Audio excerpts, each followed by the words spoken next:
So, man, last night they got it popping, man. By the time y'all hear this, it'll be 2 nights ago. But if you was up, or if you're just tuned into ESPN, they're playing it all day. The Houston Rockets and the Los Angeles Lakers got into it last night. Lake gang ho. Y'all talking Ingram, about? The young boy, right? Brandon Ingram. Old. Yeah. Shout out to Brandon Ingram, man. First off, I want to just go on a limb and say James Harden started it just because.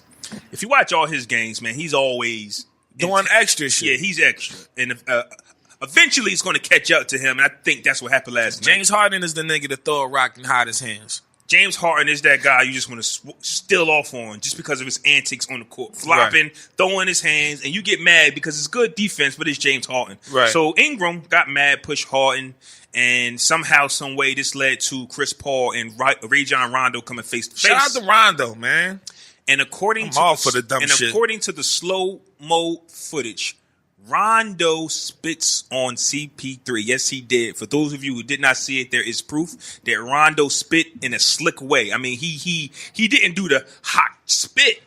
He didn't even make the lip gesture. The spit came from like the side of his mouth. It was like he's a professional spitter outside of playing ball, because the way this nigga disguised his spit.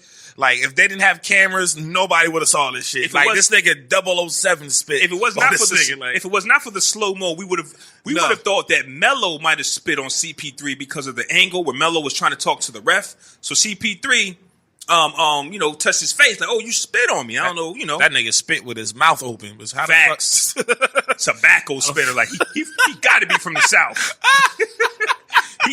How the fuck you spit at somebody with your mouth open? You either take your time and practice your spit, or you really don't like that nigga. Facts. You know what I'm saying? Like, that shit is not normal. All hell broke loose. A few fists was thrown. Rondo connected twice before CP3 connected. I got a question. Well, yeah, go ahead. Who landed the best punch? Rondo, because he landed the flush ones to me. I think people was holding CP3 back, so even though his fist was connecting, it wasn't met with force. Right. Rondo got that first clear right away. That no hold back punch. The first punch. First punch CP3 should have threw, actually. Not to get off topic, but still on topic, you know what came up when this happened, right? The Chris Childs, Kobe Bryant situation. That's why. Just this. It's just like when a fight happened. You brought it up then, I'm just motherfucker. I'm just saying. that Chris Childs two-piece. You motherfucker. Why niggas always want to throw my man Kobe in some shit that ain't got nothing to do with it? Just saying. Anyway, we're going to talk about Kobe a little later, yeah, too. But after the melee, the Banana Boat Boys was actually in the building. Who? Melo, the Banana Boat Boys. What that mean? You don't know that? It's LeBron. You don't know them. It's LeBron, CP3, Melo, and Wade. That's the name of That's the name well, that's what the media named them because they was on that Banana Boat. Oh, man. You remember that? The Banana Boat Boys. That's a bad group name, bro. But 3 of them were in the building. I would not sign them niggas. Melo, LeBron, and CP3. LeBron got his boy CP3 out of there. Melo looked like, oh, what the hell's going on? Let me break this up. I want to talk about LeBron James and the way he just walked off the court with CP3 and kind of wasn't with his team. And the question that I have is, who's your brother on the court? Your best friend / brother, or the people that you share a jersey with? It depends. I'm a situations guy though, so you know what I'm saying? It's never that clear for me. But in this particular situation, it just simply looked like LeBron was closer to CP3 to stop him from engaging in the bullshit further. So he went to the first person he was closer to stop the dumb shit. It wasn't like he went past bullshit. Like, what the fuck? You can't use my own button on me. That's bullshit.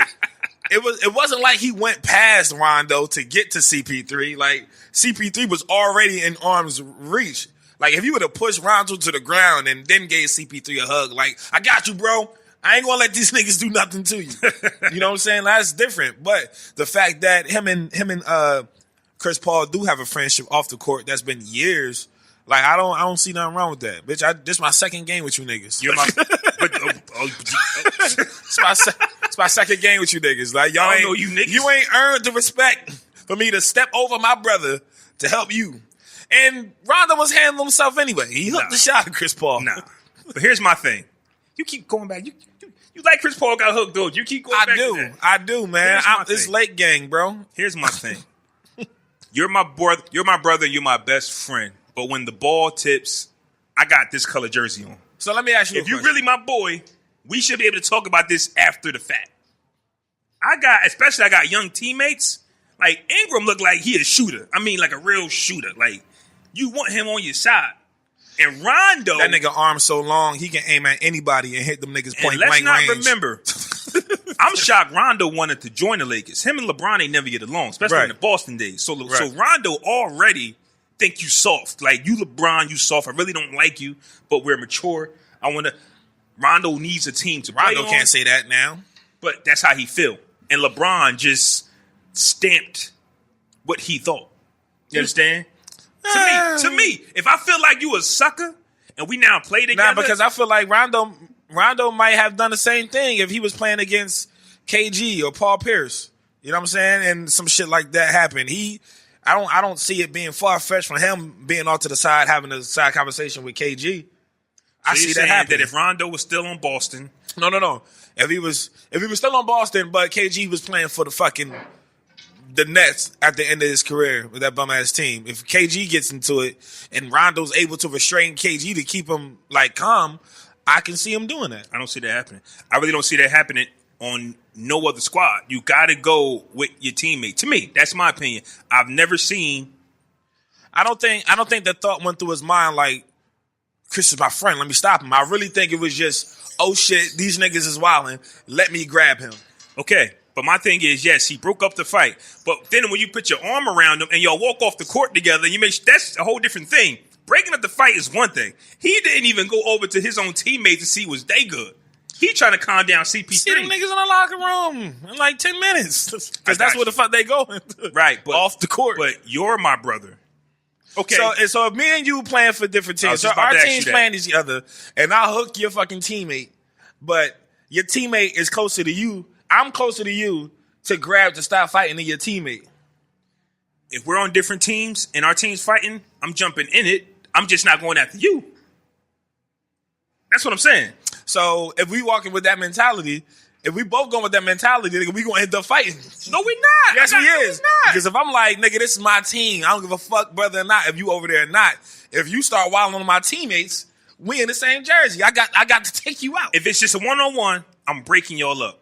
That's what happened. It's a team? No. That's what happened. Ingram jumped in. You kidding me? Ingram jumped in. LeBron already had his arms around Chris Paul when Ingram came in and threw that lanky ass punch. Like, that shit was a wet noodle punch. I get you, but it was still like two Lakers trying to well on CP3, and I don't know who Ingram swung on. He swung on somebody. I think CP3 was already out the picture when he started swinging, so he was connected with somebody. But what I'm saying to you is, if me and you play for the NBA and our teams is playing, you get into a scuffle with somebody, I'm breaking it up. Neutral. If the team start fighting, I'm helping my team, but I'm not going after you. That's what he did. That's what I saw. They just started fighting. He broke it up. I ain't see it that way. His brother was closer to him. He could have broke it up and still went on his side. He was on, bruh. Break it up, but then go where your team is. Then do what? Just stand there? Calm your team down. Man. Yo, I know what happened. He saw Chris Paul take that first punch to the goddamn face and was really concerned. That shit looked painful. You seen that nigga squint after he got hit? That nigga hit you with one of these after you catch a punch. That shit really shocked you, and it left a sting. I'm pretty sure he bruised around the eye socket area this morning. That's cool. I seriously think that LeBron should have, broke it up, but sided with his Laker team. And I did a little poll on Twitter. I don't have a problem with what he did. I took a little poll on Twitter to see what the people thought, and I don't really have it now because it's recording on the camera. But if I remember correctly, which one would you pick? Who was in the right, or which one would you go after? Would you protect your brother, or would you protect the person with the same jersey you had on? And 60-something% said that they would go for their brother, best friend / brother. So some people said. So you went a 40. You went a 40%. Yeah, it was so 40% said it's a teammate thing. But here's my thing: we got the same color jersey on. We're going to war. Like, if you're my brother, we'll talk about this later. That's what I think. I think they could have gotten on a banana boat in the summertime and talked about it. Them niggas better not ever get on another fucking banana boat, man. I'm surprised you ain't know nothing about that.